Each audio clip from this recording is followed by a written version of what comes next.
السلام علیکم ویورز، قذف کا کیا مطلب ہوتا ہے؟ چلیے آج کی اس ویڈیو میں آپ کو سمجھاتا ہوں۔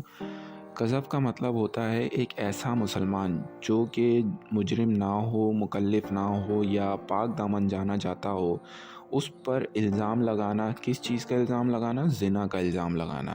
ایسے مسلمان پر زنا کا الزام لگانا، وہ بھی 4 یا اس سے زیادہ گواہوں کی گواہی کے اوپر، ٹھیک ہے۔ ایسے مسلمان پر زنا کا الزام لگانا جو کہ مجرم نہ ہو اور پاک دامن جانا جاتا ہو 4 یا اس سے زیادہ گواہوں کی بنا پر، تو اس کو کہتے ہیں قذف۔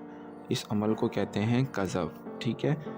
اس کے بارے میں مزید آپ کو نہیں بتا سکوں گا کیونکہ میں کوئی اسلامی اسکالر نہیں ہوں۔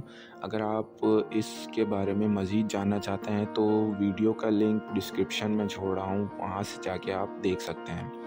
تو دوستوں، امید ہے آپ کو سمجھ میں آیا ہوگا، یا اگر آپ کو پسند آئی ہو یہ ویڈیو تو اس ویڈیو کو لائک ضرور کر دیں اور ہمارے چینل کو سبسکرائب ضرور کریں۔